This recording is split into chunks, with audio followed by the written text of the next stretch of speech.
Hey guys, it's Tiffany and this is my sister Chrissy. And today I'm going to do a wedding demonstration, kind of like how I would do wedding makeup on someone else. And it's going to be kind of like more of a traditional look, and then I'm going to kind of take it a little darker so that if you have more like dramatic taste, or if your wedding's in the evening, you can kind of take it into nighttime as well. And I'm going to kind of give you some tips on how to make your makeup last all day. I know I did that video before on wedding makeup, but this one's going to be more in depth. I think it'll be a little more helpful because you'll be able to see me doing it on someone else, and I'll be able to give you more tips as well.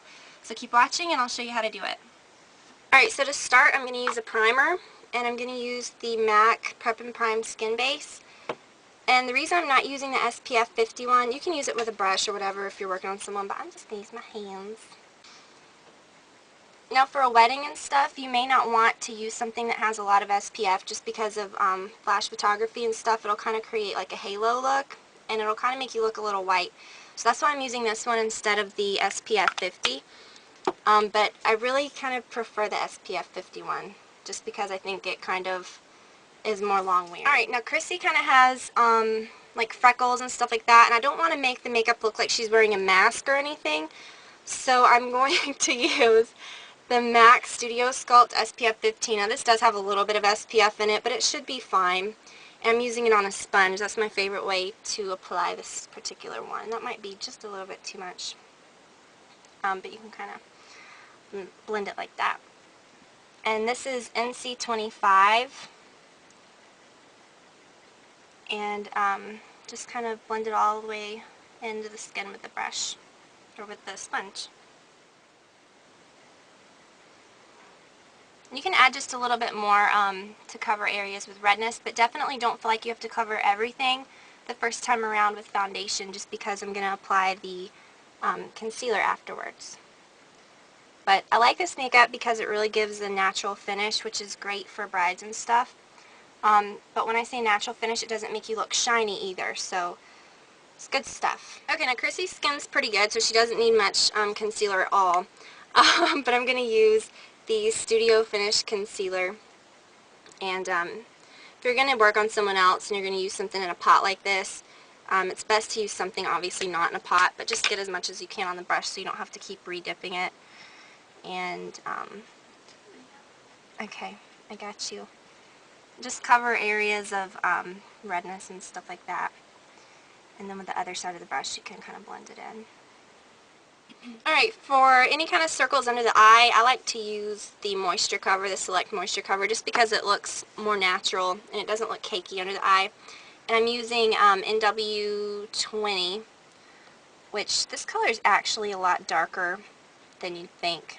Since it's kind of more, you think it'd be on the lighter side, but this one works really well. And I'm just going to pat it in with my finger rather than using a brush or anything, because I think it kind of gets it into the skin better. Alright, so I know I've said it a million times, but for concealer under the eyes, it's best to use an NW shade because it's going to neutralize the colors of like veins and stuff. That's what we were talking about. Alright, then for under eye concealer, you definitely don't want to set it with the same thing that you set your powder on your face with, but you do want to set it with something because you don't want everything to stick to it. So this is the Benefit Powder Flage, and it's going to kind of make everything look bright under there too.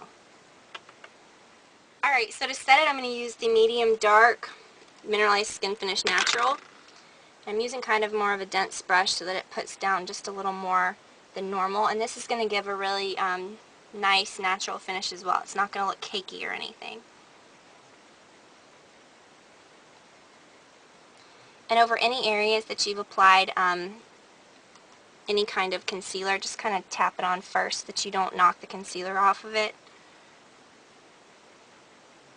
Alright, so for a base I'm going to use the MAC Paint in Bare Canvas. This works pretty well for a variety of skin tones if you're kind of on the lighter side. It may, well it definitely would be a little ashier on people that have darker skin tones. Alright, so I'm just going to blend that in.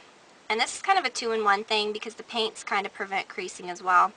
I wouldn't really recommend doing a paint pot or anything like that because that might be a little too greasy, even if you do something under it, especially if you really, really want it to last all day. So that kind of brightens it up and it looks like it's evened out her eyelid too. Okay, so Chrissy has a little bit of a smaller eyelid space than me, so this is going to kind of be good. Alright, so the first color that I'm going to use on her eye is going to come from this NARS Holiday palette. I think that's what it's called. And it's this color right here. It's the one on the bottom. It's the pink color. It doesn't look pink, but it's going to kind of look like a really pretty iridescent pink.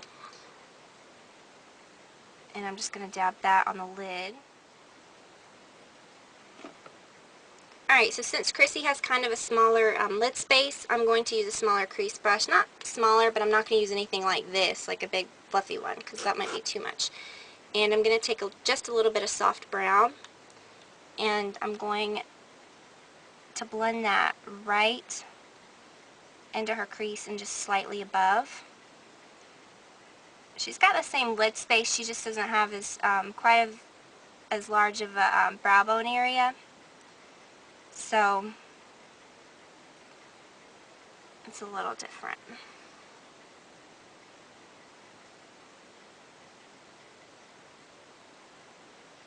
When I'm applying this soft brown, it's okay to go up kind of far, you know, because I'm going to touch her eyebrow with it, but that's okay because when we apply the brow highlight, it's going to fix it. But it needs to go up a little bit higher, like a little closer to the eyebrow than I normally would put it closer to my eyebrow, because it's got to show up. Alright, then I'm going to take this NARS Cordura Duo, and I'm going to take this lighter shade, and I'm going to use the 226 brush by MAC.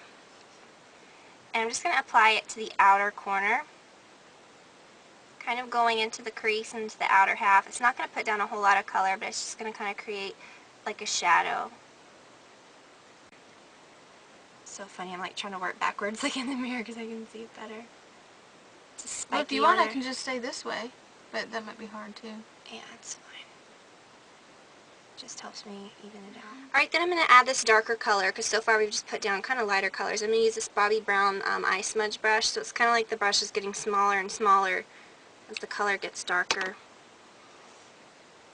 And I'm just going to apply that right along the lashes, like the lash line, and here, tilt your head back, and up into the crease.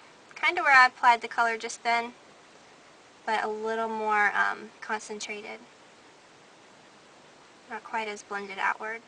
Alright, then I'm going to take that same color on a pointy brush, like a 219, and I'm just going to go right on the lower lash line.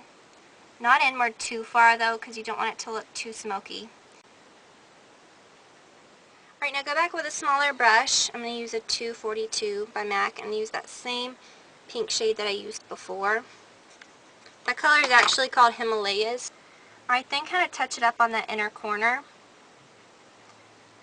and kind of blend it kind of along the sides where it connects to your nose. And blend it upward, kind of up toward the eyebrow.